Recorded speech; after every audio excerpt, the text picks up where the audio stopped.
Oke, silakan. Oke, selamat malam kakak-kakak semua. Hari ini kita jumpa lagi dalam Zubinar kali ini bersama Kak C. Irawan. Kita akan bahas topik yang menarik tentunya ya, tentang sudut pandang service dengan cognitive behavior. Nah, kita hari ini belajar, kita sama-sama dengarkan pemaparan dari Kak Cia. Nanti kalau ada pertanyaan silakan ditulis di kolom chat. Kalau misalkan nanti Kak Cia memberikan kesempatan untuk raise hand, boleh raise hand, kita boleh bertanya langsung. Oke, mari kita sambut tepuk tangan meriah buat Kak Cia Irawan. Yeay. Baik, selamat malam semuanya teman-teman. Kak Adrian, thank you buat sudah memoderatori malam hari ini dan yes, kita ketemu lagi dan kita belajar lagi tentang service. Teman-teman, saya sangat bergairah untuk berbagi tentang pelayanan. Saya sangat bergairah untuk berbagi tentang service. Kenapa? Karena yang dibutuhkan oleh banyak bisnis hari-hari ini. Ya, kalau saat ini, bisnis yang punya pelayanan yang unggul akan memiliki competitive advantages dibanding mereka yang tidak unggul di dalam pelayanan. Sayangnya seperti yang biasa saya bagikan di dalam sharing-sharing saya, sayangnya service itu seringkali dimaknai hanya dengan ramah tamah, senyum, salam, sapa, dan lain sebagainya. Nah, teman-teman sekalian, malam hari ini saya ingin sekali lagi mengingatkan kita semua, kita belajar sama-sama bahwa service itu adalah sesuatu yang strategik. Sesuatu yang strategik itu butuh di planning, butuh direncanakan dan butuh dipersiapkan dengan matang. Urusan pelayanan bukan hanya urusan para frontliners di depan. Oleh sebab itu, ketika saya diminta membantu untuk mengupgrade pelayanan sebuah bisnis, mengupgrade pelayanan sebuah perusahaan, mengupgrade pelayanan lembaga-lembaga sosial, maka saya menetapkan satu syarat, bukan mereka mampu bayar atau tidak, tetapi saya menetapkan satu syarat. Syaratnya apa? Syaratnya adalah top manajemennya harus terlibat. Karena membangun service tanpa keterlibatan dari top management itu adalah sebuah kesia-siaan. Dan ini yang paling banyak terjadi di Indonesia. Ketika mau mengimprove service, mau memperbaiki service, yang dilakukan adalah saya diundang, dipanggil, dikontrak untuk memberikan training kepada para frontliners. Dianggap layanan itu adalah urusan mereka yang ada di depan, yang bertemu dengan customer, yang bertemu dengan pasien kalau di rumah sakit, yang bertemu dengan keluarga pasien, yang bertemu dengan tamu kalau di hotel, yang bertemu dengan nasabah kalau di bank. Nggak bisa, yang namanya pelayanan, yang namanya service itu dari top level sampai frontliners. Semuanya harus terlibat di sana. Saya tidak terlalu tertarik untuk membahas atau kelas-kelas saya mungkin tidak banyak memberikan training langsung ke level frontliners yang sifatnya taktikal. Saya mengkhususkan diri mengambil pasar service di level strategik. Ya, jadi apa yang akan saya bagikan malam hari ini juga adalah tentang service-service yang ada di level-level strategik. Teman-teman, semoga sedikit yang saya bagikan malam hari ini membuka wawasan kita kembali, membuat kita lebih paham bahwa yang namanya service, yang namanya pelayanan adalah semuanya harus terlibat.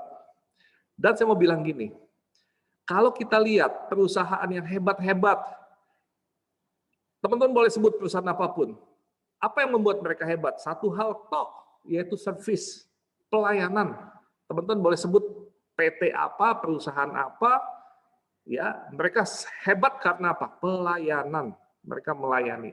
Dan kembali pelayanan itu ada 4 value di situ. Saya nggak akan bahas malam hari ini. Bukan sekedar senyum, salam, dan sapa. Tukang gado-gado yang galak, ya, yang galak itu pun melayani sebetulnya kalau paham tentang service. Tapi saya nggak bahas malam hari ini ya. Ya kok galak-galak dibilang melayani. Tapi saya nggak akan bahas malam hari ini. Next sharing atau sharing kapan-kapan kita akan bahas. Malam hari ini saya mendapatkan ide untuk berbagi ini tentang sebuah pendekatan psikologi, yaitu cognitive behavioral terapi sebetulnya, yang punya model cognitive behavior model yang kita adopt untuk meningkatkan service excellence. Jadi yang namanya layanan itu bukan hanya urusan pelayanan, urusan ilmu komunikasi. Hey, saat ini ilmu psikologi masuk di sana. Ilmu data analitik masuk di sana. Ilmu customer behavioral masuk di sana juga. Semuanya masuk di sana. Statistik masuk di sana. Apalagi IT masuk di sana semuanya. Robotik masuk di sana. Semuanya masuk ke dalam service, teman-teman. Jadi betapa luasnya service itu yang harus kita pahami. Ya, mudah-mudahan apa yang saya bagikan malam hari ini menolong kita untuk memahami service lebih dalam lagi. Saya akan share screen saya. Ini akan menjadi materi kita hari ini. Ya, ini menjadi materi kita hari ini dan oke, saya akan share.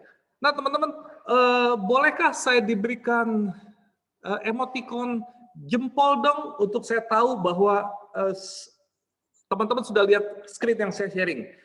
Bagikan saya emoticon jempol. Oke, good. Thank you. Luar biasa, teman-teman. Baik, saya akan share materi kita. Kita akan mulai pembelajaran kita hari ini. Oke.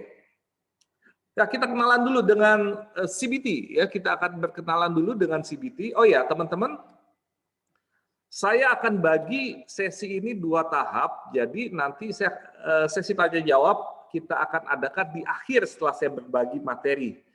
Teman-teman, kalau ada pertanyaan tolong dicatat.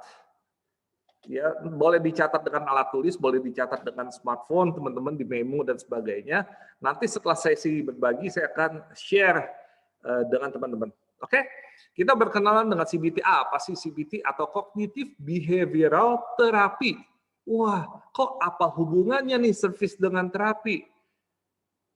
Nggak ada hubungannya, siapa bilang? Hubungannya baik-baik saja, ya hubungannya sangat erat.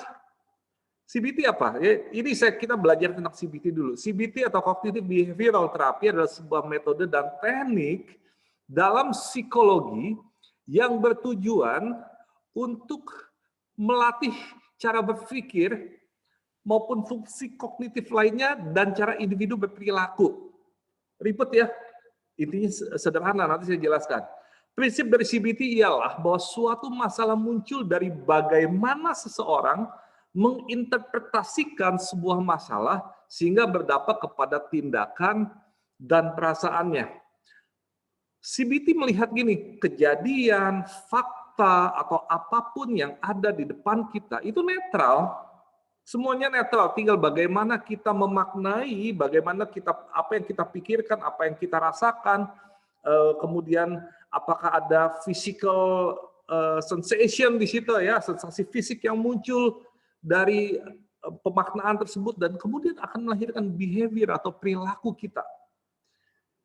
Ini kalau saya tidak salah yang menggagas ini bernamanya Aaron Beck, ya Aaron Beck yang menggagas tentang CBT ini. Saya tidak belajar tentang CBT secara spesifik, ya. Saya tidak belajar CBT secara spesifik, tetapi saya membaca bukunya. Saya membaca buku CBT dan ketika saya baca buku CBT dengan pengetahuan saya tentang service, saya lihat ini konsep ini kalau dibawa ke dalam service, dikawinkan dalam konsep service, ini akan jadi sebuah alat yang sangat mempermudah para service manager dalam mengembangkan timnya atau dalam melakukan service improvement di bisnisnya. Ya, ini CBT, Cognitive Behavioral Therapy, disingkat CBT. Nah, dari sini kita akan belajar modelnya. Yuk kita belajar modelnya seperti apa. Nah, teman-teman, ini model dari CBT. Ya, tadi saya katakan di awal, sebuah fakta, sebuah kejadian, sebuah apapun yang ada di depan kita, yang kita terima lewat panca indera, penglihatan, pendengaran, perabaan, penciuman, pengecapan, semua adalah netral adanya. Tetapi apa yang terjadi di alam pikiran kita, apa yang kita pikir, itu akan menentukan nanti perilaku kita. Jadi dalam konsepnya CBT dikatakan, ketika seorang melihat atau menangkap situasi atau trigger di sana, maka trigger itu akan memicu pola pemikiran di alam pikiran kita. ada sesuatu yang kita pikirkan, dan apa yang kita pikirkan di sana, ya apa yang kita pikirkan memicu perasaan kita. Sehingga ketika sebuah hal kita pikirkan dan kita rasakan, maka sesungguhnya pikiran dan perasaan itu yang akan menentukan perilaku kita, menentukan action kita. Contoh paling sederhana, ya, contoh paling sederhana. Ketika kita berjalan, ada seseorang yang tidak kita kenal menuding kita dan berkata, "Monyet lu." Orang yang berkata monyet lu, ya, monyet lu. Ya saya nggak nunjuk-nunjuk sana ya. Monyet lu itu netral-netral aja. Tetapi ketika kita dengar kalimat monyet lu, kita lihat bahasa tubuh orang yang mengucapkannya, maka muncul di alam pemikiran kita. Ada pikiran di situ. Apa yang kita pikirkan? Saya dihina. Ya. Sialan, gua dihina. Ketika muncul pikiran saya dihina, maka ada emosi yang muncul di situ. Emosinya apa? Emosinya marah. Marah karena ada pikiran saya dihina, saya marah. Ada physical sensation di situ. Detak jantung kita semakin cepat, ya. Otot-otot kita menegang. Kenapa? Karena tubuh kita banjir dengan adrenalin. Apa yang terjadi? Behavior kita karena kita marah, kemudian mungkin kita balas dengan verbal, atau mungkin kita balas dengan fisikal di situ. Itu yang dinamakan proses di dalam alam pikiran kita kalau dilihat dari sudut pandang cognitive behavioral model. What if ketika ada orang berkata monyet loh menuju ke kita, dan yang muncul di pikiran kita adalah, ada orang gila. Ada orang gila. Kita berpikir ada orang gila. Emosinya yang muncul mungkin, takut. Kenapa? Takut kalau apa-apakan oleh orang gila. Maka behaviornya akan kita lari atau pergi meninggalkan tempat tersebut. Sebuah kejadian yang sama menghasilkan dua respon yang beda, menghasilkan dua perilaku yang berbeda. Ini sangat menarik sekali ketika saya memahami konsep ini, teman-teman, tentang prinsip CBT ini, Cognitive Behavioral Model. Nah, insight yang saya dapatkan dari CBT ini, saya formulasikan sedemikian rupa, saya combine dengan teknik solution focus coaching, kemudian saya gabungkan lagi dengan provocative coaching dan result coaching. Dari situ saya menciptakan sebuah tools yang mungkin sebagian besar dari peserta sharing saya malam hari ini adalah alumni dari Logos Global Academy. Saya menciptakan Logos bersama Pak Rizal Herianto. Kita akan banyak bicara tentang prinsip ini. Tapi malam hari ini kita nggak akan bicara tentang Logos dan lain sebagainya. Kita akan bicara tentang service excellence dilihat dari sudut pandang cognitive behavioral model, atau bagaimana memanfaatkan cognitive behavioral model untuk keperluan service improvement. So, bagaimana cognitive behavioral model ini bisa kita gunakan dalam konteks service. Nah, di area mana kita bisa pakai? Teman-teman, ini adalah service perception points. Ya, ini adalah service perception points. Apa itu service perception points? Buat member WAG Service Manager, saya sudah beberapa kali nih sharing tentang service perception points. Buat teman-teman dari alumni Logos Global Academy, mungkin baru pertama kali mendengar ini. Ya, nggak apa-apa, saya akan kupas sedikit tentang service perception point. Dalam dunia service excellence, service perception point ini kadang disebut juga dengan istilah service cycle. Cuma saya lebih senang menggunakan service perception points. Karena apa? Service perception points akan membedakan dengan yang dinamakan service process points. Ya, service process point. So, apa itu service perception point? Saya ulang sedikit malam hari ini. Saya kutip ini karena saya sangat mengagumi Ron Coleman, teman-teman. Jadi mungkin Anda bosan, saya selalu ngomong Ron, ya saya sangat adore orang itu, luar biasa, saya sangat kagumi, saya sangat respect Ron Coleman. Buat saya, Ron Coleman membuat service yang theoretical, jelimet, pusing, jadi aplikatif dan mudah. Saya sangat kagum dengan beliau, ya. Nah, di Ron mengajarkan, tapi ini yang menulis ini salah satu dari pakar service yang mengutip dari Ron, ya, namanya Jeff Edlundson. Di Ron bilang, perception points are where customer experience our service process. Jadi perception points adalah di mana customer kita mengalami proses service kita. Jadi di titik mana customer atau pelanggan atau nasabah merasakan, oh saya dilayani di sini. Tetapi ya dari persepsi mereka tentang kita. Dari persepsi mereka tentang kita. Masalahnya gini, masalahnya para pelaku servis merasa, Pak, saya sudah melayani pelanggan saya dengan baik. Saya sudah berikan yang terbaik, Pak. Kata customer-nya, enggak tuh, biasa-biasa aja. Oh, so-so, wajar-wajar aja. Ya. So, sekali lagi garis bawahi tentang from their opinions about us. Dari opini mereka tentang kita. Yang kedua, perception points, ya. Ya, ini sering ditemukan ya di antara process point. Maka tadi saya katakan saya lebih senang menggunakan istilah service perception points. Kenapa? Karena ini akan membedakan dengan service process point. Malam hari ini saya nggak akan terlalu singgung service process point, teman-teman. Service excellence itu sangat luas, sangat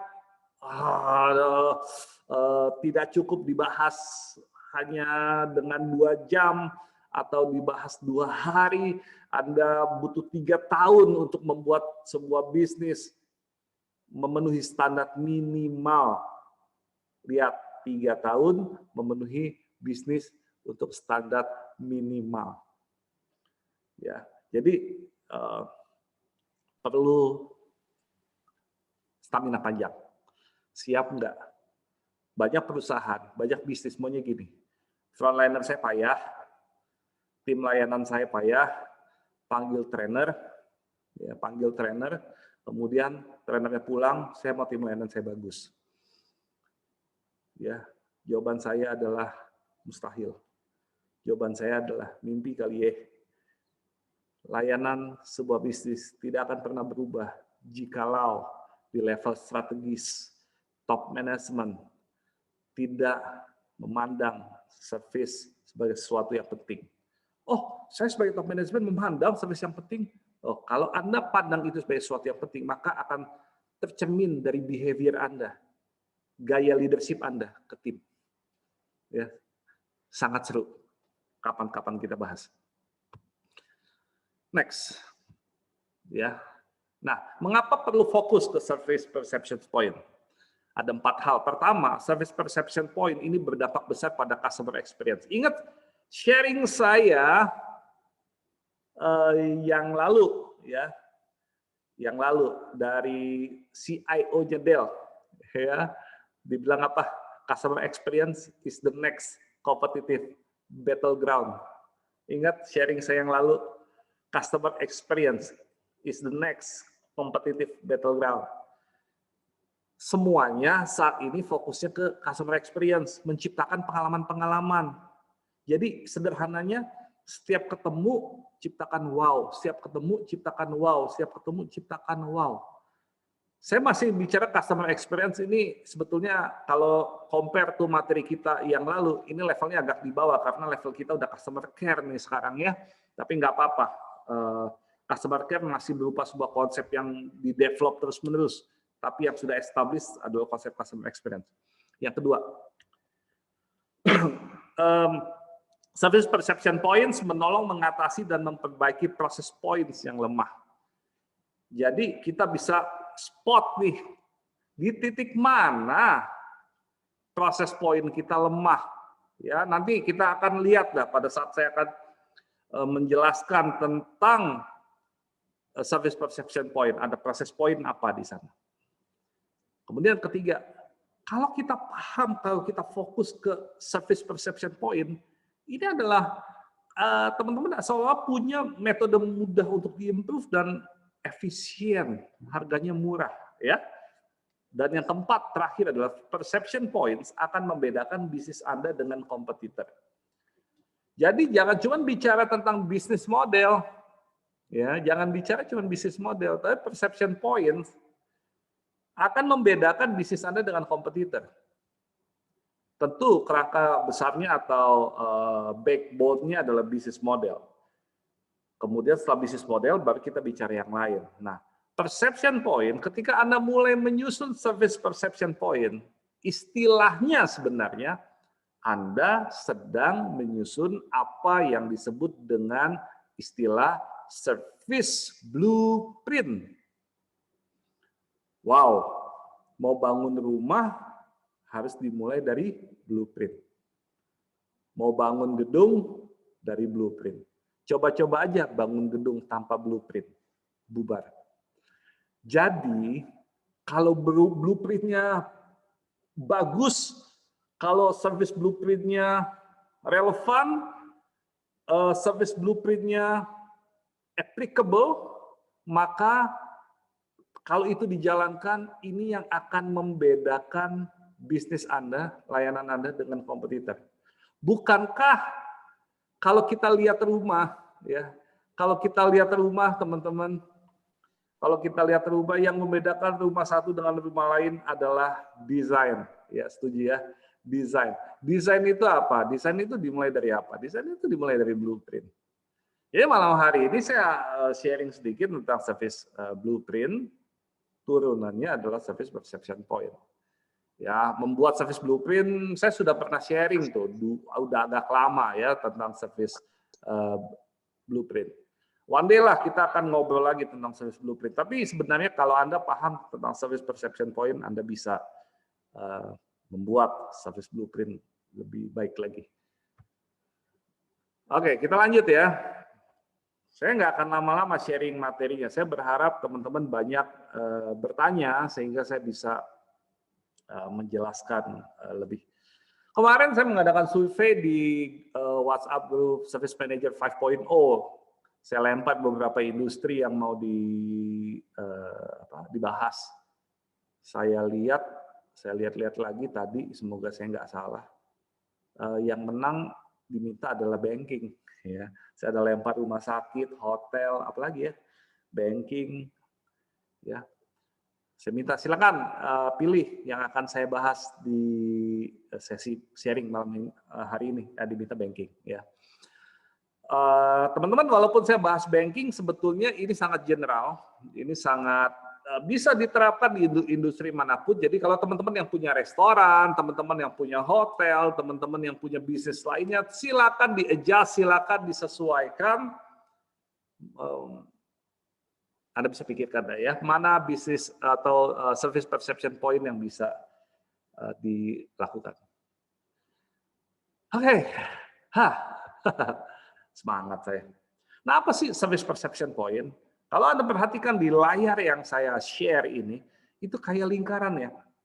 Lingkaran ada panah melingkar. Maksudnya apa? Ya, teman-teman, ini adalah titik start. Jadi intinya adalah kita mengidentifikasi customer kita dalam konteks bank, ya, karena ini banking, mengidentifikasi apa yang nasabah bank lakukan dari awal dia masuk ke gedung bank, ya, area bank, sampai dia keluar. Jadi ini masuk prosesnya sampai dia keluar. Kalau dia masuk di titik yang sama, dia akan keluar di titik yang kurang lebih sama. Ya, kalau ada pertanyaan tentang ini, tolong Anda catat. Saya akan jelaskan, saya akan jawab ketika nanti di sesi tanya jawab. Service perception point ini dimulai dari titik awal nasabah masuk sampai nasabah keluar. Contoh, sebelum saya masuk contoh, Ini yang membedakan antara service perception point dengan service process point. Kalau service perception point, maka sudut pandangnya adalah sudut pandang customer. Dalam konteks bank adalah sudut pandang nasabah. Tapi proses point adalah sudut pandang banknya atau sudut pandang kitanya sebagai service provider. Yuk kita lihat contoh. Kalau teman-teman mau ke bank ya, walaupun sekarang sudah online dan sebagainya, ini kalau dalam konteks online ini konsep UX-nya sebetulnya, user experience di sini. Ya, jadi contoh ini saya anggap masih tradisional ya, masih tradisional, tradisional apa? Tradisional transaksi. Apa yang dilakukan oleh nasabah pertama kali dia datang ke bank? Ya, apa yang dilakukan? Setuju nggak? Saya bawa mobil nih. Ya, saya bawa mobil. Mau masuk ke area bank, maka yang pertama kali saya lakukan adalah saya mencari pintu masuk. Betul nggak? Ini dilihat dari sudut pandang saya sebagai nasabah. Mencari pintu masuk. Setelah saya mencari pintu masuk, apa yang saya lakukan? Ini tren sekarang ya, tren. Setelah pintu masuk, biasanya sekarang ada security checking, ya. Apalagi di Jakarta ada security checking, mobil di stop, ya, dicek lah. Ada security checking di sana. Kita tunggu ngantri ya. Kalau nggak ngantri pun pada saat kita di security checking kita juga diem kan, kita tunggu, ya. Kemudian setelah lewat situ kita cari parkir. Bener nggak cari parkir? Pak, kita lagi bahas servis atau bahas apa sih? Oh, ini bahas servis. Senyum salam sapanya di mana ya? Jadi kalau pemahaman Anda tentang servis hanya sesederhana senyum salam sapa, hanya beramah tamah dengan customer, aduh mohon maaf ya, Anda masih berada di servis 2.0. Sekarang ada di era servis 4.0 yang sedang menuju ke 5.0. 5.0 adalah konsep servis yang back to human. Oke, lanjut ke sini. Jadi, kok servis gini-gini? Oh, servis gini-gini. Ya. Kemudian, setelah cari parkir kan turun mobil. Dari mobil dia jalan menuju pintu masuk. Apalagi? Melewati pintu masuk utama. Ya. Apalagi? Mencari mesin antrian. Ya. Apalagi?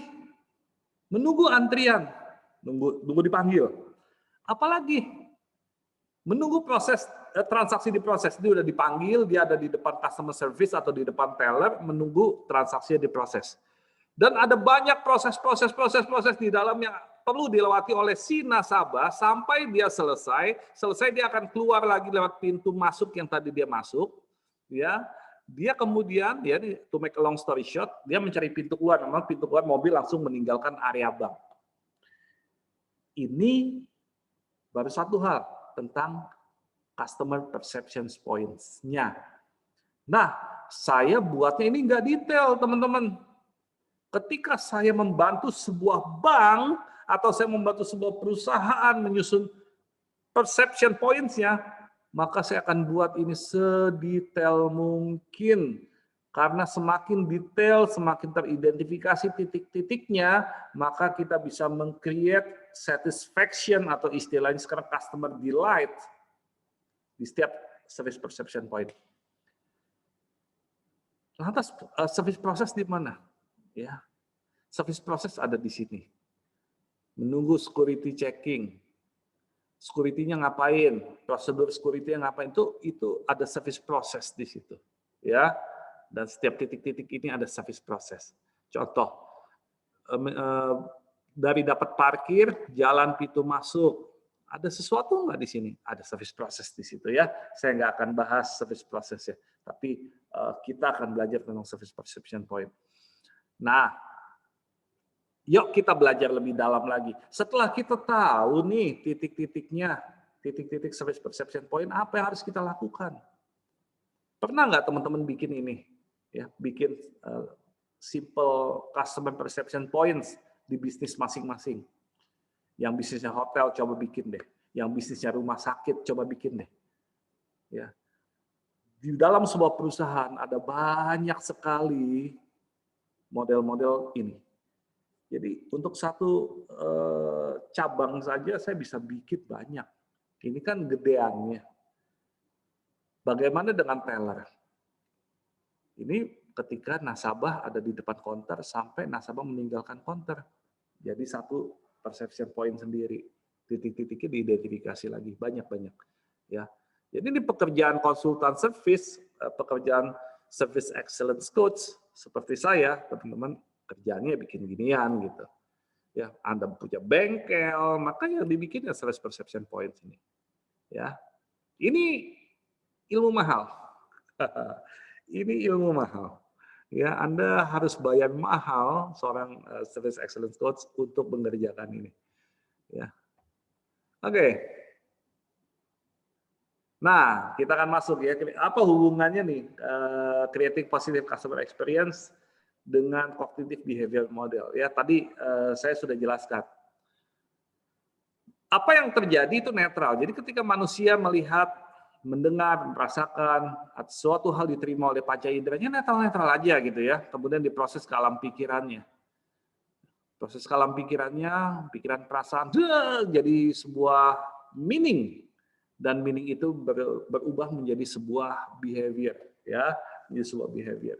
So bagaimana kita memanfaatkan cognitive behavior model ini ke dalam ilmu service? Kita akan lihat di bagian ini. Nah, ini platformnya, ya. Jadi ketika saya memahami CBT, saya memahami ilmu service-nya, saya buat platformnya. Ya, triggernya apa? Triggernya ini yang ada di titik service perception point. Contoh, tadi di bank mencari pintu masuk, ya ini triggernya. Ya, nanti saya akan berikan satu worksheet sebagai hadiah buat teman-teman. Nah, worksheet yang lain Wani Piro, nggak bercanda, ya, tapi saya serius. Ya, customer think, trigger ini customer pikir. Apa yang customer pikirkan, customer rasakan, kemudian apa yang customer lakukan. Nah, ini contoh nyata yang saya temukan ketika melihat pemetaan perception point. Karena untuk buat ini harus observasi dari sebuah rumah sakit bersalin. Ya, ini rumah sakit bersalin. Rumah sakit bersalin ini terletak di jalan yang cukup ramai, ya, jalan dua arah cukup ramai, dan agak dekat dengan lampu lalu lintas. Jadi kalau dari arah yang sejajar dengan rumah sakit, untuk masuk ke dalam rumah sakit gampang. Tapi kalau dari arah seberang, dari arah kontra ya, mau masuk ke rumah sakit dan kebetulan lampu lalu lintas dekat rumah sakit itu menyala merah, maka si pasien itu nggak bisa langsung belok. Ini yang saya amati. Ya, ini rumah sakit bersalin, artinya orang yang mau masuk sana kemungkinannya mau cek kandungan atau mau bersalin melahirkan. Ya. Ini ekstrim, contohnya saya ambil yang mau melahirkan. Ini dari arah berlawanan mobil, saya perhatikan cukup lama dia nggak bisa belok masuk ke dalam area rumah sakit. Jadi di titik pertama mencari pintu masuk tadi, tidak ada satpam atau orang yang membantu menyeberangkan di tengah lalu lintas padat. Mobil itu berhenti, ya, cukup lama. Bahkan ketika lampu lalu lintas hijau dia tidak bisa langsung belok karena masih padat sekali, ya, dari arah depan rumah sakit itu mobil rasanya nggak mau berhenti supaya tidak terhenti oleh lampu merah kembali, ya. Jadi mereka jalan terus nggak mau dihentikan. Tidak ada satpam di sana. Ya. Ketika bayangkan Anda suami istri Anda mau melahirkan di dalam mobil, Anda mau belok masuk rumah sakit, tidak ada satpam yang menyeberangkan mobil Anda.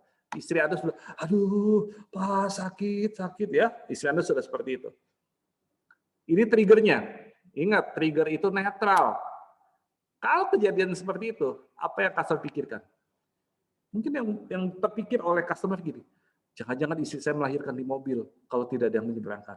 Dia mulai berpikir itu, kalau jangan-jangan istri saya melahirkan di mobil kalau tidak ada yang menyeberangkan. Bisa jadi nggak? Bisa jadi.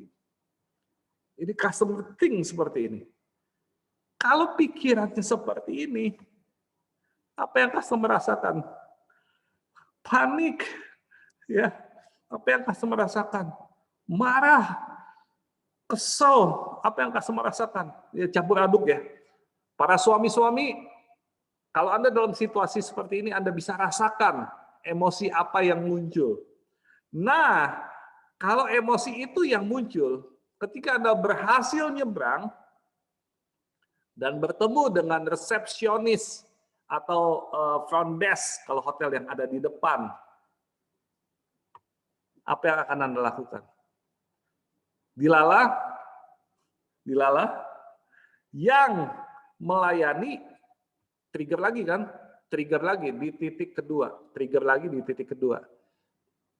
Seolah-olah dalam pengamatan si resepsionisnya itu lelet. Mulai lagi siklus kedua. Customer think lagi, ini lagi. Jadi compounding di sini. Ini yang menyebabkan customer marah. Ya, marah kalau selesai di situ, oke. Ketika diberikan kertas survei di sana, kertas survei panjang lagi, selesai sudah. Ya, ini sangat menarik sekali kalau kita pahami ini. Ini contoh, saya sengaja ambil contoh ketika saya membuat untuk rumah sakit bersalin, ya, ekstrim. Mungkin kalau industri lain, hotel, ya, atau restoran, ya. Contohnya tidak emosinya kurang dapat. Tapi kalau istri mau melahirkan, mau belok masuk rumah sakit aja susah. Ini cerita yang jadi panjang, gitu. Ya. So, saya lanjutkan. Nah, saya akan singgung sedikit tentang service blueprint. Untuk service blueprint itu ada 3P. Tadi saya kasih contekan sedikit di grup, ya. Physical, prosedur, dan people. Ya. Nah, saya nggak akan bahas prosedur dan people ya. Saya akan bahas physical aja. Physical itu apa sih? Contoh, physical itu kalau saya mau masuk, mau cari pintu masuk, itu ada sign. Pintu masuk di sini. Nah, itu physical. Kemudian,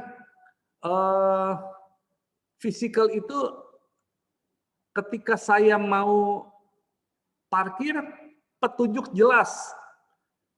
Berapa, sekarang kan mall-mall banyak tuh. Berapa yang occupied, berapa yang available. Nah, itu physical tuh. Itu physical. Terinformasi. Oh, kalau saya masuk sini, kalau saya masuk lantai 3 masih ada 37 space parkir kosong. Kalau saya ke lantai 4 masih ada 112 space parkir kosong. Itu physical, ya. Physical. Komponen pendukung berupa fisik. Ya, fisik namanya juga physical, fisik. Fisik berupa apa? Berupa sign, ya, berupa availability space, ya. Itu physical. Tapi kalau prosedur adalah prosedur. Pada saat bertemu kayak tadi di bank kan ada di security checking, si satpamnya ngomong apa ketika harus ngomong apa kepada customer ketika melakukan checking. Nah, itu prosedur. People itu bicara ada orang atau tidak. Balik ke dalam kasus rumah sakit, ya, balik dalam kasus rumah sakit. Rumah sakit itu people-nya tadi nggak ada. People orang yang menyeberangkan. Physicalnya ada petunjuk in di rumah sakit tersebut, besar tulisan in, ya. Mau masuk situ in jelas. Tetapi nggak ada people-nya yang menyeberangkan, ya. Jadi seperti itu. Nah, kita malam hari ini akan bahas tentang physical aja. Nah, ini bonus yang mau saya berikan kepada teman-teman dan sekaligus ini slide terakhir sharing saya malam hari ini yang mudah-mudahan akan memprovokasi pemikiran teman-teman untuk menyusun sendiri terkait dengan bisnis Anda. Saya akan bahas ini dalam konteks yang fisikal, ya saya akan bahas dalam konteks yang fisikal. Ya, kita lihat ini hadiah buat teman-teman ya. Biasanya saya nggak suka bagi-bagi worksheet. Kenapa? Karena ini rahasia perusahaan. Tapi malam hari ini karena ini masih hari kasih sayang, ya saya penuh kasih sayang, bukan mau kasih sayang ya. Ini betul-betul penuh kasih sayang. Saya penuh kasih buat teman-teman dan saya penuh rasa sayang buat teman-teman ya. Oke, ya, ini semoga worksheet yang ini menginspirasi teman-teman ketika teman-teman melihat kepada bisnis masing-masing dari sisi fisikal. Karena yang prosedur dan people kita bicara hal yang beda lagi. Nah, ini yang sudah mengadopt cognitive behavioral model. Triggernya apa? Tadi. Jadi ini nanti sebetulnya di worksheet-nya ada judul. Perception point-nya di apa? Perception point mencari pintu masuk. Ya. Triggernya yang harus ada, yang triggernya apa? Triggernya adalah sign, petunjuk, papan petunjuk masuk. Triggernya ini. Yang ingin kita kehendaki jadi trigger adalah papan petunjuk masuk. Kemudian ini yang menjadi studi atau research di dalam riset kecil ya, di dalam perusahaan. Kalau papannya saya bahas yang tidak ada. Kalau tidak ada petunjuk masuk, apa yang akan customer pikirkan? Jadi diskusi, semua tim diskusi yang terlibat di pelayanan. Kemudian apa yang akan dirasakan oleh customer? Nah, kalau tidak ada papan petunjuk, possible result-nya apa? Possible result-nya customer nyasar, atau tadi kan konteksnya banking ya, nasabah salah masuk, pintu keluar dimasukin, possible result. Kemudian kita uji evidence-nya apa? Evidence-nya bisa berupa apa? Hasil survei, FGD dengan nasabah, dan lain sebagainya. Evidence yang bukti yang memverifikasi possible result ini. Ini not available. Nah, kalau ada, apa yang customer pikirkan? Oh, kurang jelas, artinya harus diperbesar. Oke. Apa yang customer pikirkan? Apa yang customer pikirkan? Oh itu pintu masuknya. Pintu masuk terlihat. Oke. Feel-nya apa? Saya bisa masuk, saya happy. Jelas. Possible result-nya? Ya saya masuk teman, oke aja. Evidence-nya, nilai surveinya oke. Ya, nah ini worksheet yang teman-teman bisa pakai di bisnis Anda. Saran saya bentuk tim kecil untuk mulai susun ini. Pertama petakan dulu customer perception point-nya, kemudian pada setiap titik-titik yang terkait fisikal buat seperti ini. Ya, yang paling ribet bikin ini bukan fisikal sebetulnya. Yang paling ribet adalah ketika prosedur. Itu yang paling susah. Ya, menantang lah ya, nggak susah. So, ini yang saya mau bagikan malam hari ini buat teman-teman. Saya berharap teman-teman mulai pakai nih tools ini, ya, mulai pakai tools ini untuk bisnis masing-masing, sehingga Anda dapat memetik manfaatnya. Bukan sekedar Anda belajar ilmu baru dari saya malam hari ini, tapi Anda punya oleh-oleh yang Anda bisa jalankan di bisnis masing-masing. So, ini sharing saya. Wow, 45 menit nggak terasa, padahal saya pikir ini setengah jam selesai. Ya, 45 menit ternyata saya sharing dengan materi ini tanpa tanya jawab. Nah, sekarang saya akan akhiri materi ini. Kita akan masuk ke dalam sesi tanya jawab. Saya akan kembalikan ke Kak Adrian. Silakan Kak Adrian untuk memoderatori sesi tanya jawab. Terima kasih teman-teman, selamat malam. Oke, terima kasih Kak Cia udah sharing yang luar biasa di malam hari ini. Boleh Kak? Halo. Boleh sekarang silakan. Iya. Kakak-kakak mungkin ada yang mau bertanya, boleh mengetik di chat atau langsung mengajukan pertanyaan kepada Kak Cia. Dipersilakan.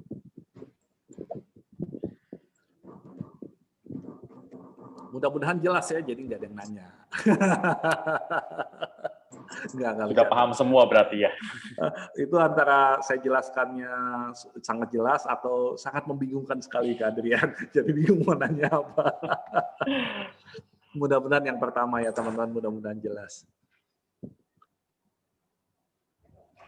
Jelas banget sih. Jadi bisa kepikiran sekarang kalau sebuah training center atau sebuah lembaga yang ngurusin coaching, ternyata banyak titik-titik yang harus diperhatikan banget gitu. Kalau selama ini kan pikir kayak bagus informasinya, well informed, cukup dengan seperti itu. Tapi ternyata ketika tadi melihat titik-titiknya, wah banyak banget nih yang bisa jadi titik-titik sebelum seorang klien dapat.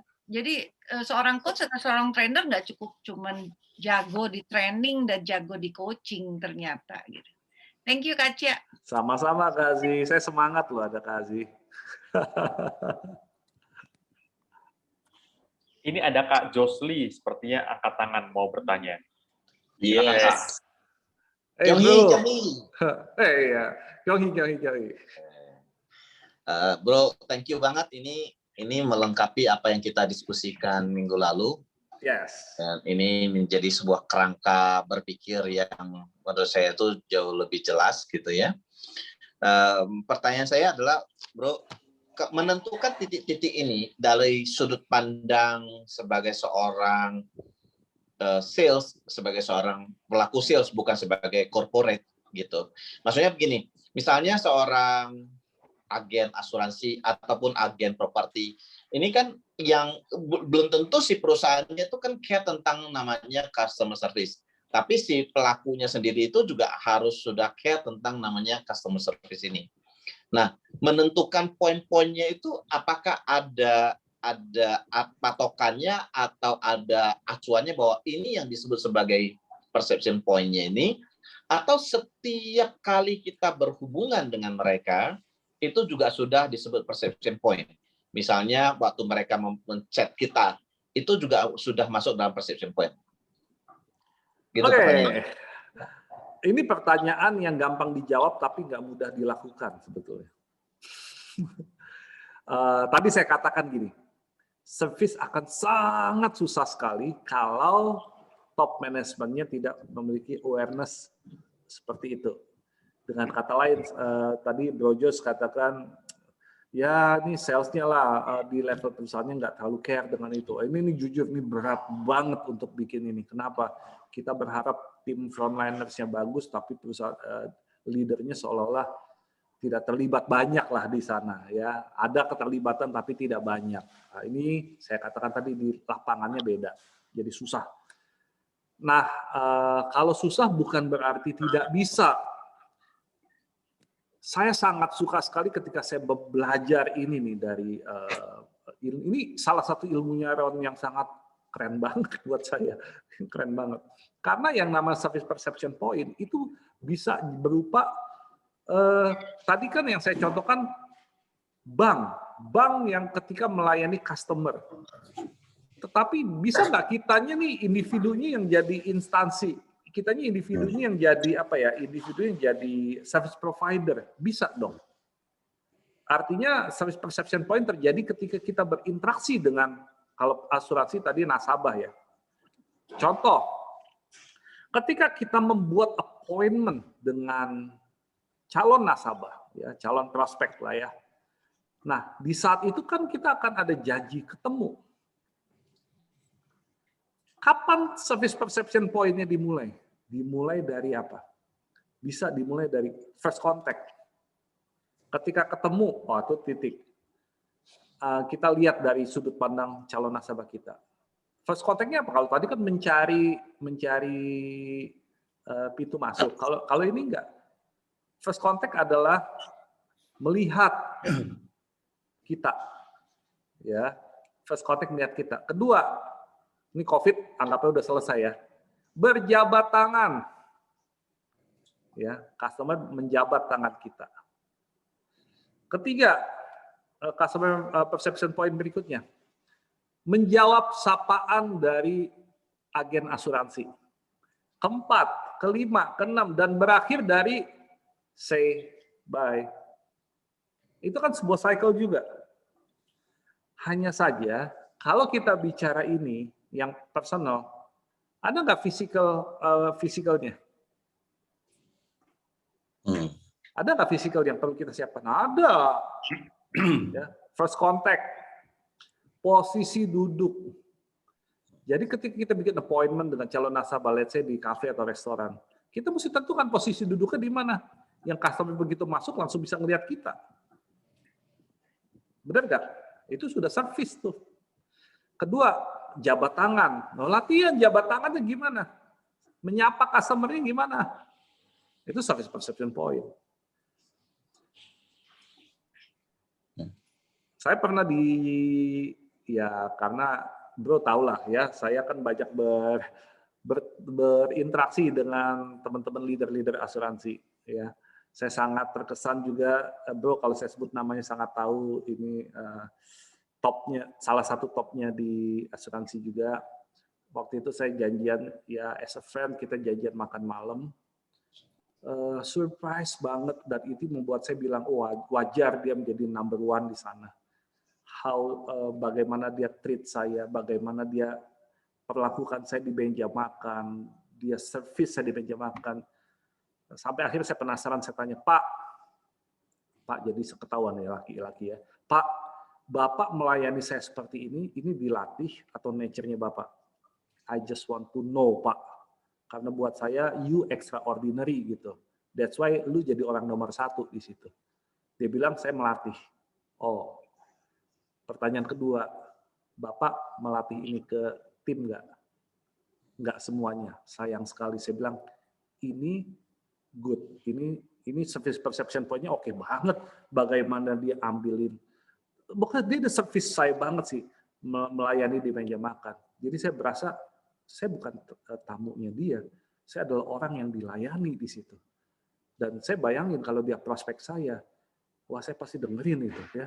Seperti dengerin agen yang seperti itu. Nah itu bro contoh service perception point yang personal. Jadi service itu kalau di 4.0 antara service dan sales udah nggak ada batas. Karena ujung-ujungnya service itu harus terjadi sales di situ. Gitu penjelasan saya. Semoga menjawab. Contoh lain ya bro, kalau misalnya mereka itu datang secara fisik ke kantor gitu. Ya. Secara fisik ke kantor dan mereka itu ke toilet ya. Apakah itu juga toilet itu masuk dalam toilet itu juga masuk dalam perception point-nya yang dimaksud? Yes. Aduh, toilet itu titik rawan.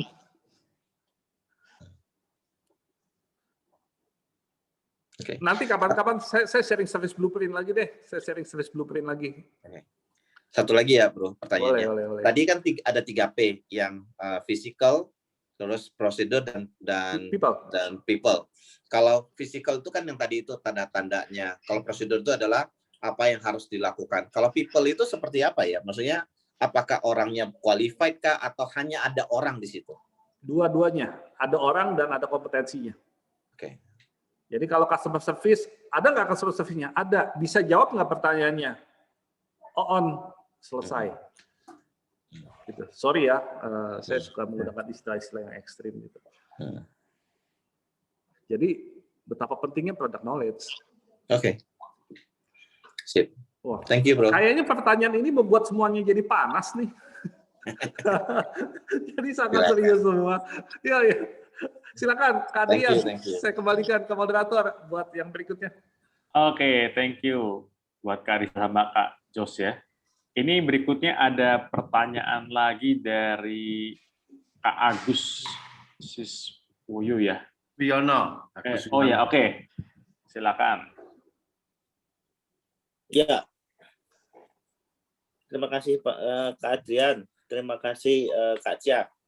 Nah, ini menarik ini kalau berhubungan dengan service ya. Hubungan saya ini di orang lapangan gitu ya. Jadi banyak sekali menemukan trigger-trigger seperti itu gitu loh. Jadi trigger itu begitu banyak. Jadi begitu tadi lihat tabelnya, wah ini menarik ini. Nah, permasalahannya adalah begini. Jadi kalau saya termasuk orang yang sangat vokal dalam hal ini kalau berhubungan dengan service dan juga berhubungan dengan sesuatu yang akan membuat lebih baik gitu ya buat customer gitu. Nah, tapi kadang permasalahannya adalah ketemu dengan manajemen. Ini antara kita ngomong agensi dan manajemen gitu ya. Nah, kebanyakan tidak selamanya apa yang trigger kita temukan di lapangan itu sepenuhnya mereka bisa percaya gitu. Nah, padahal memang kita ini orang lapangan yang langsung ketemu dengan customer begitu kan. Jadi bagaimana nih menurut Kak Jia dari pengalamannya selama ini yang benar-benar mengcoach sebuah lembaga keuangan yang menurut saya servisnya ini benar-benar excellent, yang kalau saya merasakan sebagai customer-nya juga. Jadi mulai dari tadi yang ngomong parkir sampai keluar lagi itu saya merasakan tuh benar-benar tidak terasa bahwa kita sudah memasuki sebuah servis yang mana kita nggak ada sometimes nggak ada keluhan gitu ya. Tapi by the way, bagaimana saya membangun company saya ini untuk jauh lebih bagus, karena bagi pemandangan saya ini ya, ini kalau saya melihat tuh masih belum bagus walaupun dapat award, tapi kok bagi saya ya masih banyak yang perlu harus dibenahin begitu ya. Nah, tapi seringkali yang saya merasakan adalah mentok begitu. Tadi yang disampaikan Kak Cia benar sekali gitu loh. Ketika pengambil keputusannya itu juga nggak kena, itu percuma gitu loh. Mau kayak apapun putar balik tuh orang Jerman ngomong bocai gitu loh. Nah, ini mentoknya selalu di sana. Sampai saya itu juga top manajemen ya. Sering saya adu argumen yang sangat seru dalam hal ini. Nah, bagaimana nih Kak Jia yang punya pengalaman yang benar-benar merawat sebuah lembaga keuangan ya, yang saya merasakan diri tadi benar-benar bagus begitu.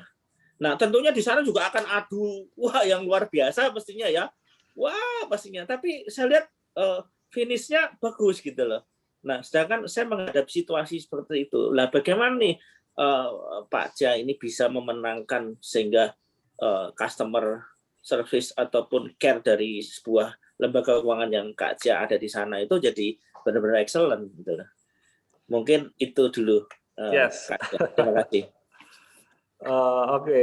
Saya sebetulnya saya terinspirasi dengan gini. Kalau kita ngomong bandara, memberikan layanan yang baik buat di dalam bandara, ada satu titik di dalam service perception point bandara yang akan nyebelin di situ. Teman-teman yang biasa keluar negeri tentu tahu lah di titik mana service perception point-nya akan nyebelin gitu, yaitu di titik imigrasi. Ya, ketika Ron membenahi Changi Airport, sama. Ketika di survei, titik yang paling rendah nilainya adalah imigrasi. Nah, kalau ini menjadi pembelajaran buat saya ketika saya melakukan perubahan-perubahan yang terkait dengan service. Dari situ saya belajar, ternyata untuk mengubah service, tadi kan saya cerita harus dari top management, iyalah itu memang benar. Tapi tidak, kadang-kadang di lapangan segala sesuatunya tidak seindah warna aslinya. Kadang ayam sama telur. Kadang top management bilang gini, buktikan dulu bisa, baru saya akan ikut. Nah ini yang terjadi lah di lapangan. Nah dari cerita Ron membenahi imigrasi tersebut, saya belajar ternyata yang kita lakukan sebetulnya adalah start small, mulai dari hal yang kecil. Apa yang Ron lakukan di imigrasi? Dia cuma sediakan permen. Dia minta staf imigrasi setiap ngomong cuma gini, pasport please, kasih pasport. Ketika pasport dia sudah terima, mau dia proses, dia bilang ke customer, sweet, permen, nawarkan permen. Nah itu nilai kepuasan pelanggannya naik di sana. Untuk menemukan sampai ke permen itu gotok-gotokan Kak Agus. Dengan, ya you know lah, kadang-kadang kan instansi tertentu kan punya ego sektoral tertentu gitu ya, nggak mudah dengan mereka. Jadi dari situ saya belajar, oke, ternyata start small, ini menolong. Ketika saya membenahi service perception point, ada begitu banyak service perception point, dan kalau kita bicara fisikal, itu biaya. Buat top management kadang-kadang buktikan dulu baru biaya keluar, ayam telur gitu. Nah, yang perlu kita lakukan dari service perception point yang ada, kita perlu mengidentifikasi mana yang major, mana yang minor. Yang major kita prioritaskan, mana yang critical, mana yang tidak critical. Saya akan fokus dari satu titik dulu untuk service perception point yang critical di situ, itu yang perlu dibenahi. Bank, ya, kritikalnya di mana? Saya sangat terkejut ketika menemukan dari service perception point yang kritikal di bank itu ternyata bukan di teller, bukan di customer service, Kak Agus. Gallup melakukan survei untuk beberapa bank di Indonesia, daerah-daerah di Indonesia. Saya menemukan bahwa hasil Gallup itu surprising buat saya. Ternyata untuk di Jawa Tengah, DIY dan sekitarnya, yang menjadi kritikal yang harus dibenahi adalah di pintu masuk. Ketika customer masuk, bagaimana disapa. Itu menentukan setelahnya dan sebelumnya. Menyembuhkan sebelumnya dan mempengaruhi setelahnya. Ya udah, kita benahi dulu di titik ini. Ya, benahi dulu di titik yang kritikal ini. Murah-murah, cuma ngajarin prosedur di situ. Saya pernah ceritakan, saya melatih satpam untuk buka pintu mobil. Ada 15 satpam punya 15 cara yang beda. Buat prosedurnya. Nah, perubahan ini terjadi. Kemudian ukur. Kelemahan kita ketika melakukan service improvement, kita cuma melakukan perubahan tapi nggak melakukan pengukuran. Manajemen, top management akan melihat angka before and after. Jadi ketika kita datang dengan hasil yang memuaskan, top management juga akan memberikan kesempatan untuk next step gitu. Mungkin top management juga mungkin dengan helikopter view-nya sendiri, dengan fokusnya sendiri, dia nggak bisa buka semuanya, step by step. Itu yang saya katakan, untuk mencapai standar minimal, saya butuh 3 tahun. Nah, ini stamina panjang. Kalau berharap di training, di consult, langsung berubah, rasanya tidak ada yang sanggup deh. Selevel Ron Kaufman pun rasanya tidak oke juga untuk handle itu. Gitu Kak Agus, semoga menjawab.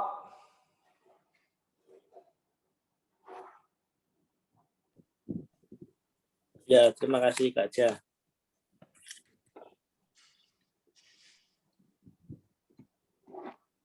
Oke, thank you buat Kak Agus dengan Kak Cia. Kak Cia, ini ada pertanyaan lagi berikutnya. Ini makin seru, ada banyak pertanyaan yang muncul. Nah, ini iya udah mulai muncul nih, mulai panas sepertinya. Ini ada pertanyaan dari Kak Arif ya. Kak Cia, pada slide 3P di dalam service blueprint disebutkan 3 elemen, physical, procedural, and people. Apakah ketiga elemen ini harus lengkap ada pada service pada setiap perception point? Umumnya iya. Umumnya iya. Yang sifatnya cycle besar, umumnya 3-tiganya. Tapi ketika kita bicara cycle kecil, contoh cycle kecil yang tadi saya katakan, bertemu dengan customer itu kan ada service perception point-nya juga. Nah, itu mungkin nggak ada physical, hanya ada prosedur dan people di situ. Tapi kalau kita bicara yang besarnya, itu 3-tiganya ada. Oh, berarti nanti yang besar sama kecil itu belum tentu sama kayak. Misalkan ada yang kecil dia nggak lengkap seperti itu ya. Biasanya kita akan mulai dari yang besar, yang majornya dulu. Nanti seiring waktu yang besarnya udah established, udah settle gitu, baru kita buat yang kecil-kecilnya untuk membuat semakin excellent. Oh. Tapi besarnya itu kayak kerangka yang harus ada dulu gitu. Cuma karena tadi pertanyaannya kalau tidak didukung oleh manajemen, artinya kita kan nggak bisa bikin yang besar. Ya udah kita bikin yang kecil. Gitu. Oke, baik. Terima kasih Kak Cia. Ya. Oke, ini ada pertanyaan berikutnya, Kak Cia, dari Kak Ferry Lasma. Hai, Kak Ferry. Apa kabar? Kayaknya kalau nggak nanya rugi. Gitu ya. Oke. Kak Ferry bertanya seperti ini, service perception dari customer apakah bisa kita dapatkan juga dari feedback customer? Oh, oke, customer feedback. Saya biasanya menyusun customer perception points ini pertama dengan istilah yang saya buat adalah sepanjang jalan kenangan. Maksud sepanjang jalan kenangan, saya dan tim yang akan menyusun service perception ini akan acting as customer, betul-betul nge-feel customer jalannya kemana nih? Oh, titik ini, titik ini, titik ini, titik ini, titik ini. Ketika saya sudah dapat titik ini, sebentar, ini seperti sinyal saya. Oke. Ketika saya sudah dapat titik-titiknya, hipotesa titik, maka hipotesa titik ini harus saya uji. Bagaimana saya mengujinya? Saya mengujinya dengan mengundang beberapa customer untuk FGD, ngobrol. Jadi saya bikin FGD, ngobrol sampai ditetapkan oke, fix titiknya ini. Ya. Ketika sudah titiknya ini, maka kita melakukan improvement yang tadi possible result-nya seperti apa yang kita mau. Setelah kita siapkan itu, kita ukur evidence-nya apa. Angkanya gimana setelah kita lakukan perbaikan. Dan pengukuran inilah yang saya dapatkan dari customer feedback. Verbatimnya di sana, Kak Ferry. Jadi ini proses yang saya lewati. Ya, artinya kalau judul awalnya tadi kan perception point itu adalah persepsi dari customer kan ya. Customer. Ya, artinya kan kalau cuma persepsi dari kita kan itu harus diuji gitu kan oleh customer. Betul. Tetap kita proses feedback tetap kita lakukan ya. Wajib. Proses kan. Wajib. Nah, makanya ada FGD, ada measurement, itu wajib. Terus satu lagi Kak Cia, kalau Kak Cia mengajarkan ya, kalau service kan levelnya naik terus ya. Ya. Levelnya naik terus. Artinya kalau dalam suatu waktu, misalnya 1 tahun, perception point ini dirasakan oleh customer, lalu dia merasakan hal yang sama, itu kan kita harus naikkan gitu kan. Yang tadinya istilahnya apa?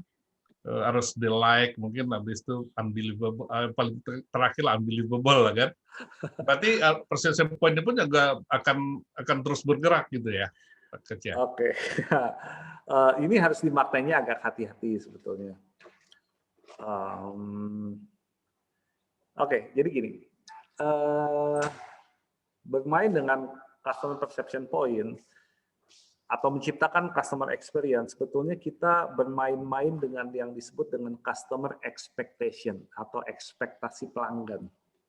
Ada 3 ekspektasi pelanggan, yaitu positive customer expectation, negative customer expectation, dan yang ketiga unreasonable customer expectation. Kita lupakan yang unreasonable expectation, karena ini kadang-kadang permintaan pelanggan yang nggak masuk akal, kadang-kadang bertentangan dengan hukum, dengan norma, persepsi customer yang salah, kita buang. Saya biasanya membantu klien mengelola 2 ini, positive customer expectation dan negative customer expectation.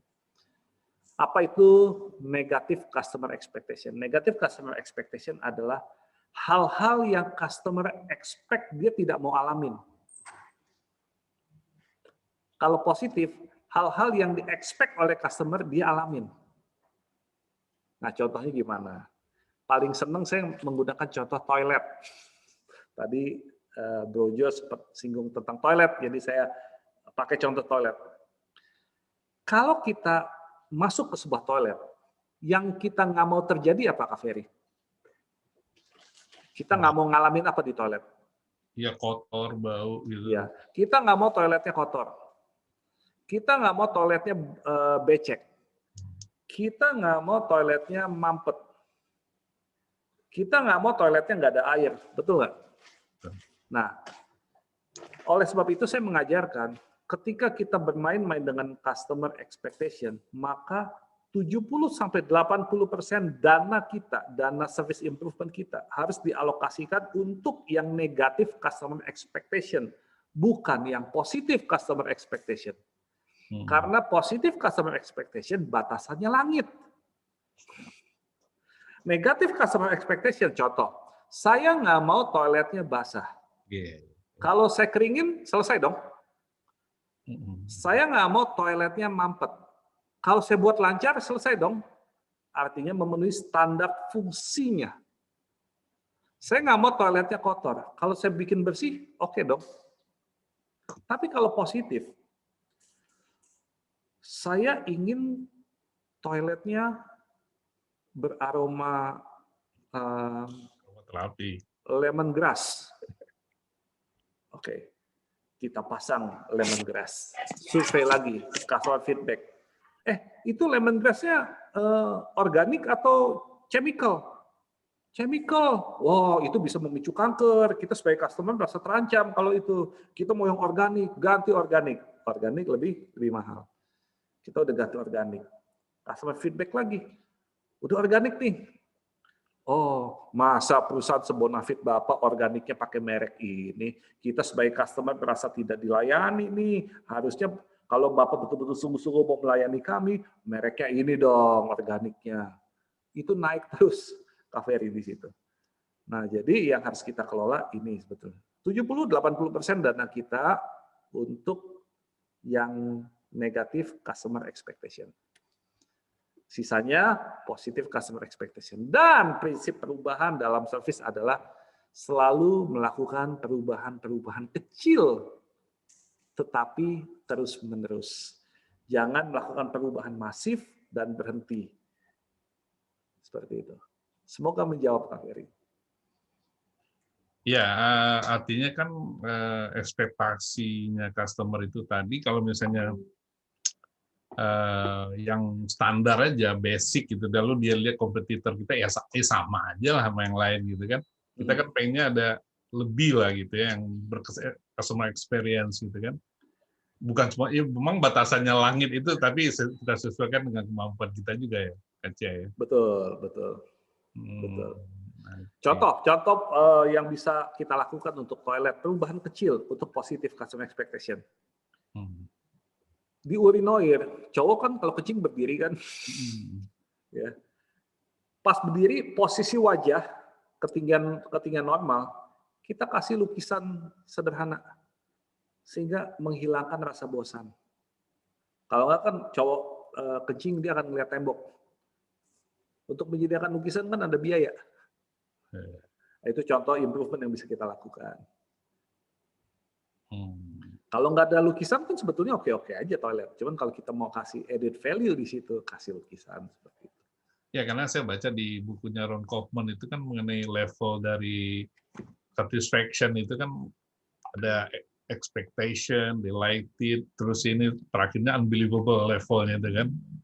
Level yang mana nih? Yang expectation kan tadi yang kalau Kak Cia bilang bahwa kalau cuma mengikuti standar atau yang negatif tadi, berarti kan kita masih level di ya, yang kalau bawah kan kriminal ya, kalau negatif kan kriminal ya. Iya. Kalau yang baca gitu ya Kak Cia. Di level sedang aja expectation itu atau naik lagi ke atas gitu. Karena levelnya udah baca buku Ron Kaufman. Ron Kaufman menjelaskan bahwa mulai dari basic, expected, kemudian desired, surprising, unbelievable, itu adalah bukan fix, tanda yang fix, tapi ibaratnya eskalator. Jadi apa yang hari ini desired, besok bisa jadi expected, karena ya udah dapetnya gitu-gitu aja gitu. Nah kalau saya, gini, untuk mencapai level surprising atau unbelievable itu butuh pemikiran dan support system dari yang manajemen yang kuat lah. Saya nggak men-challenge banyak perusahaan ke level itu, tetapi yang saya challenge adalah bagaimana agar selalu berada minimal di titik desired. Desired harus ada di situ, desired. Tapi kalau kita desired terus lama-lama desirednya akan turun ke expected. Ya udah tahu bakal diginiin. Udah tahu bakal diginiin.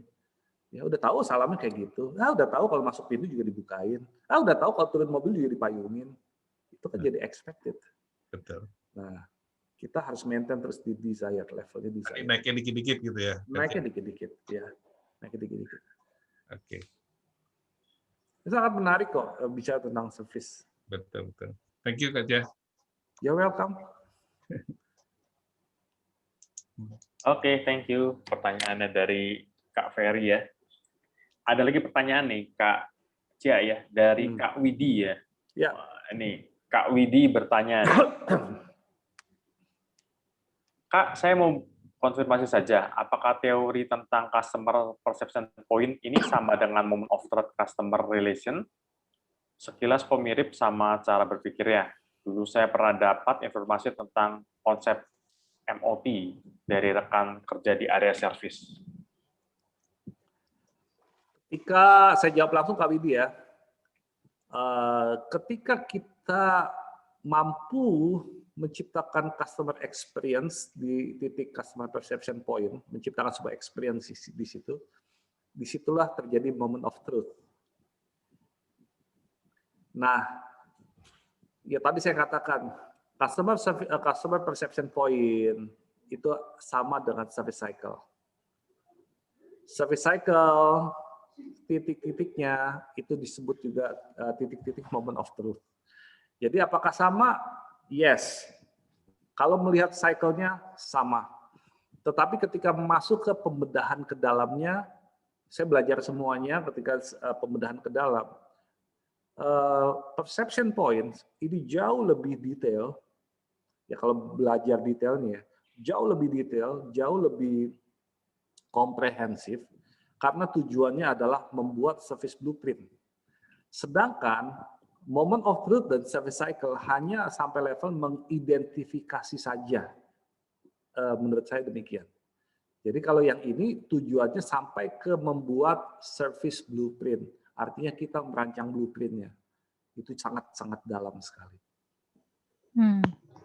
Oke, thank you Kak Cia. You're welcome. Terus kan di CBT memang saya pahami itu memang kan dia dalam. Karena kan dia dari aliran behavior itu kan betul-betul dia akan membedah juga tentang bagaimana kita bisa memiliki behavior yang bisa diharapkan oleh customer. Sampai sejauh itu ya, Kak?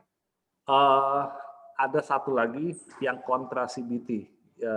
Grafiknya bentuknya kayak infinity. Saya nggak share malam hari ini. Tapi intinya adalah gini. Kan trigger pikiran, perasaan, behavior. Ada trigger nih, ada trigger, kemudian ada pikiran, perasaan, behavior customer atau nasabah dalam konteks sharing kita malam hari ini. Behavior dari nasabah kan jadi trigger buat si frontliner. Frontliner akan punya pemikiran, akan punya perasaan, dan akan ada behavior yang akan nembak lagi ke ini jadi gini-gini. Nah, ininya kita kalau dalam logos kan kita bicara lingkaran setan dan lingkaran malaikat. Nah, ininya kita mau jadiin lingkaran setan atau lingkaran malaikat nih dalam service. Nah, itu tekniknya kita bicara beda lagi kali ini. Oh, oke. Thank you, Kak. Semoga menjawab ya. Ya. Teman-teman, 10 menit lagi ya kita selesaikan ya. Ada satu pertanyaan lagi. Ada satu lagi. Oh, oke. Dari Kak Sasa, Kak Cia. Oh, Sasa. Hai Sasa. Malam Sa. Makanya kita sesama pelaku Bang ya Pak.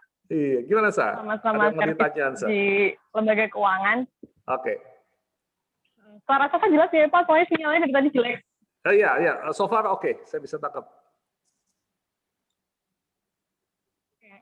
Nah, sebenarnya kan apalagi saya Pak sebagai salah satu frontliner memang harus memberikan layanan yang sesuai prosedur di bank kita, dan tapi tetap memberikan kepuasan bagi nasabah. Nah, menurut Pak Cia sendiri, kita tuh perlu nggak sih Pak harus memberikan kepuasan di setiap nasabah, karena kan nggak semua orang setuju ya dengan apa yang kadang kita berikan. Kadang-kadang kan mereka minta positive expectation yang tadi Pak Cia terangkan, tapi kita nggak bisa memenuhi, sehingga dia merasa bahwa kita tidak memberikan layanan yang memuaskan. Terus kayak perkara datang ke bank misalkan, parkirannya juga penuh, itu kan juga membuat mereka nggak puas. Terus ada yang komplain kayak, harusnya parkirnya dilebarkan, cuman kan kita nggak pernah bisa mengabulkan permintaan nasabah satu persatu. Nah, menurut Pak Cia tuh seberapa penting sih kepuasan nasabah yang datang tuh, apakah harus setiap orang yang datang terus kita harus memberikan kepuasan ke mereka. Thank you. Thank you, Sa. Oke, teman-teman ingat ya bahwa saya selalu berkata saya tidak adalah orang yang sangat tidak setuju dengan istilah dalam service pelanggan adalah raja gitu. Karena buat saya kalau pelanggan adalah raja, kadang-kadang raja itu suka ambil barang tanpa bayar gitu. Dia dan pelanggan adalah raja karena itu kalau berangkat dari istilah service, kalau akar katanya kan sama service itu dengan slave atau budak. Jadi kalau pelanggan adalah raja, ya seolah-olah kita jauh di bawah itu adalah budak yang melayani raja. Buat saya di kelas-kelas saya selalu mengubah paradigma itu. Kita nggak boleh menganggap pelanggan adalah raja. Ingat dalam sharing-sharing saya dalam sesi sebelumnya, saya selalu sharing. Saya selalu suka dengan apa yang Hotel Ritz-Carlton moto servisnya Ritz-Carlton Hotel. Oh, itu keren banget buat saya. Ritz-Carlton bilang apa? Moto servisnya Ritz-Carlton dia bilang ladies and gentlemen, serving ladies and gentlemen. Hanya ladies and gentlemen yang bisa serve ladies and gentlemen. Hanya ladies and gentlemen yang paham kebutuhan ladies and gentlemen. Jadi ini sesama partner yang saling melayani. Dan saya selalu berkata bahwa kita nih service provider harus bertindak seperti layaknya seorang dokter, seorang dokter. Jadi saya selalu berkata, saya nggak mau bikin customer saya puas karena saya bukan pemuas. Tetapi saya mau customer saya menemukan solusi atas masalah yang dihadapi. Setiap customer yang datang pada saya menganggap dia adalah orang yang bermasalah yang saya harus berikan solusi, jalan keluar atas problem yang dia hadapi. Nah, menariknya untuk menemukan ini, kamu harus, sayang sekali kamu baru ikut sharing saya yang hari ini ya. Yang sesi yang lalu saya sharing tentang value proposition. Bagaimana kita memotret penderitaan pelanggan dan pain-nya pelanggan dan desire-nya pelanggan dan gain-nya pelanggan. Nah, sebagai service provider kita harus jeli di situ. Customer yang datang pada kita, problem dia apa? Langkah pertama yang harus kita solve adalah problemnya apa. Contoh paling sederhana gini. Ketika ada nasabah yang kartu ATM-nya bermasalah, datang ke kita sebagai frontline. Kalau dalam konteks CBT, ya kita harus paham gini, triggernya bagi nasabah adalah kartu ATM-nya hilang. Ya, kemudian pikirannya repot, perasaannya, aduh susah, panik, dia takut, cemas dan sebagainya. Behaviornya, ya dia bisa tampilkan apa saja. Oleh sebab itu ketika saya melayani, kalau saya paham CBT seperti ini, maka yang tadi eternity-nya, saya akan feedback dengan positif trigger. Saya akan ngomong gini, Ibu jangan khawatir, prosesnya mudah kok. Sebuah kata sederhana yang akan ditangkap kembali oleh, itu jadi trigger buat nasabah bilang, oh oke, mudah masalahnya. Sehingga pikirannya berubah, perasaannya berubah, behaviornya pun berubah. Dan kita bantu di situ gitu. Jadi kita mesti paham itu. Itu satu Yang kedua adalah yang tadi kamu bilang parkirnya susah. Ini kan service perception point seperti ini. Kadang-kadang kita nggak bisa apa-apain tuh service perception, satu titik di service perception point. Kita nggak bisa apa-apain karena mungkin gini, kita punya tempat usaha parkirnya limited nih, terbatas. Tapi customer datang terus ke tempat kita, kenapa? Dia suka dengan produk kita, tapi dia komplain. Dia komplain, parkir gue kalau ke tempat lu susah. Nah, itu kan nggak bisa diapa-apain. Pelanggan komplain gitu juga dia tahu memperluas parkir kan nggak gampang, kecuali pindah. Ya. Dalam service blueprint, kalau kita belajar service blueprint, satu titik service perception point yang nggak bisa diapa-apain ini harus disembuhkan oleh titik berikutnya. Jadi kalau parkirnya susah, di titik berikutnya apa? Pintu masuk. Ada nggak sesuatu di pintu masuk yang bisa bikin customer lebih happy di situ? Nggak menyembuhkan, tapi bikin lebih happy. Mungkin Secara fisikal ada air curtain di situ, air curtain itu ya, yang hembusan angin kencang gitu dan AC-nya dingin, itu sudah mengobati atau sedikit menyembuhkan kekecewaan di sini. People-nya ngapain di situ, ada prosedurnya ngapain di situ. Kemudian di titik interaksi berikutnya disembuhkan lagi, sehingga kekecewaan di sini akan hilang di dalam. Yang masalah di sini kecewanya, di sininya nggak diapa-apain sampai dia pulang. Itu problemnya seperti itu. Itu nanti kalau ada hal-hal yang perlu didiskusikan, kita diskusi japri. Oke. Oke, Pak Cia, thank you. Semoga menjawab, Sa. Oke, thank you, Kak Cia. Yes. Satu pertanyaan lagi, Kak Adrian, kalau ada. Setelah itu kita akhiri sesi hari ini. Richard sudah nggak ada. Richard sudah nggak ada, silakan. Sudah nggak ada ya. Tanya Kak Cia. Oh ya, Kak Bambang. Kak Cia, Yes. service point itu apa bisa dimasukkan dengan SOP perusahaan? Oh, beda. Service perception point ujung-ujungnya adalah service blueprint. Kita tidak bicara tentang SOP. Bahwa nanti di dalam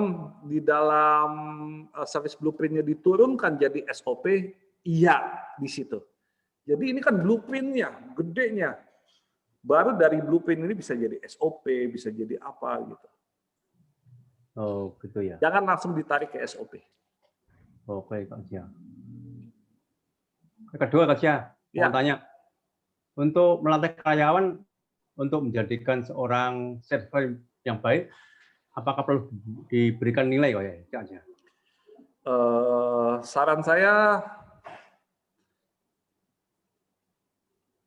tidak. Saya menghindari gini. Saya belajar service dari Gallup juga ya. Saya belajar service dari Gallup juga. Gallup itu punya satu prinsip tentang service leadership, namanya PML. PML itu bukan pengantar minum racun ya teman-teman. PML itu singkatan, P-nya adalah positif, M-nya adalah maintain self-esteem, L-nya adalah lead by example. Ya, PML. Positif, maintain self-esteem, L-nya lead by example. Apa yang dimaksud dengan positif? Ingat, dalam service itu, happy customers come from happy team. Jadi, as a leader, kalau pendekatan kita adalah punishment, maka kita cenderung akan membuat low level oksigen di tim kita. Kita mesti ciptakan high level oksigen, happiness. Maka kita pendekatan positif. Maksudnya positif apa? Kalau dia bagus di situ, langsung kita bilang, yang kamu lakukan itu bagus loh. Jadi kita lebih banyak menunjukkan kepada tim kita hal-hal bagus yang dia lakukan, bukan menegur kalau dia salah. Selama ini kan kita memperlakukan tim layanan seperti mesin produksi. Kalau memenuhi kapasitas produksi ya memang seharusnya demikian. Tapi kalau dia kapasitas produksinya turun, maka diperbaiki. Kan gitu. Kalau tim kita nggak perform, kita tegur. Nggak gitu. Tim kita human. Jadi ketika tim kita melakukan satu yang bagus, puji dia. Ketika dipuji, otaknya itu memproduksi endorfin. Dia ketagihan melakukan hal yang bagus nanti. Tapi kalau dia berbuat salah gimana? Kita feedback. Pakai yang kedua, M. Maintain self-esteem. Kesalahan para leader banyak sekali. Menegur di depan teman-temannya. Bagaimana kita menegurnya? Tegurnya hanya boleh 3 pihak yang tahu. Kita sebagai leader, dia yang ditegur, dan Tuhan yang tahu. 3 pihak. Tidak ada seorang pun yang tahu bahwa dia kita tegur. Boleh kita tegur. Tetapi terlebih daripada itu yang L, lead by example. Jangan kita bilang, kalau ada pelanggan kamu yang ramah ya. Tapi kitanya nggak pernah contohin kalau ketemu pelanggan, kita di belakang aja gitu. Ada pelanggan komplain, kita kabur, kita nggak mau handle, selesai sudah ya. PML itu yang jadi model ya buat service leadership. Banyak yang dibahas teman-teman kalau kita bicara tentang layanan. Lihat tuh, sesi ini aja teman-teman udah tanya ke materi-materi lain tuh. Artinya banyak yang bisa kita bahas ke depannya. Service leadership ini, materi service leadership nih yang ditanya di belakangan ini. Ya. luas banget. Jadi sekali lagi teman-teman, service itu bukan senyum, salam, sapa saja. Malam hari ini teman-teman sudah belajar bahwa service itu sesuatu yang strategik. So enjoy teman-teman, selamat membangun service. Karena apa? Barang siapa, individu atau organisasi mau yang jadi paling hebat, paling besar, paling masyhur, dia harus yang menjadi paling unggul dalam pelayanan. Percayalah. Quotes by Cia Irawan. Thank you, Pak Ja. Kak Adrian, saya pikir kita sampai ini saja karena di waktu Indonesia bagian tengah ini sudah 10:30. Jadi saya tidak tega dengan teman-teman Indonesia bagian tengah. Tetap teman-teman, kalau ada pertanyaan saya masih akan jawab di WhatsApp group. Ya, baik WhatsApp group Logos Global Academy Alumni maupun WhatsApp group di Service Manager. Teman-teman, sekali lagi sebelum ditutup oleh Kak Adrian, saya punya request seperti biasa setiap sesi sharing saya. Kalau teman-teman mendapatkan sesuatu yang bermanfaat malam hari ini, nggak keberatan kan kalau insight yang teman-teman dapat diposting di sosial media teman-teman, boleh di Instagram, boleh di Facebook, apa yang teman-teman dapat, dan kalau nggak keberatan tag saya, jadi saya bisa tahu insight yang teman-teman dapat apa. Saya sudah dapat tag langsung nih dari Kak GM. Thank you Kak GM, langsung dapat insight, ditulis investasikan 80% sumber daya Anda untuk memenuhi negative customer expectation. Thank you, insight yang Kak GM dapat sudah di tag, saya tunggu teman-teman yang lainnya. Terima kasih teman-teman, silakan Kak Adrian. Oke, thank you Kak Aceh sama teman-teman semua untuk sesi malam hari ini. Jadi sesi malam ini kita belajar mengenai bagaimana kita mengelola customer perception ya, tadi dengan CBT ya. Ini semoga nanti Kak Aceh bisa melanjutkan, mungkin dibuka kelasnya kembali nih, Service Excellent Coach yang sudah lama nggak dibuka. Saya kebetulan pernah hadir dan hari ini di-refresh kembali materi yang luar biasa itu ya, yang sangat lengkap nanti ya, kalau ada kelasnya lagi. Gitu. Oke, selamat malam buat teman-teman semua. Seperti tadi Kak Aceh bilang, mari kita tulis apa yang bisa kita dapat di sosial media dan tag kepada Kak Aceh Irawan. Terima kasih, selamat malam, dan sukses buat teman-teman semua. Tuhan berkati ya. Tuhan berkati. Terima kasih. Selamat malam. Terima kasih, Kak Cia. God bless you all. Sehat-sehat semua Thank you, teman-teman. Kak Cia. Thank you. Bye.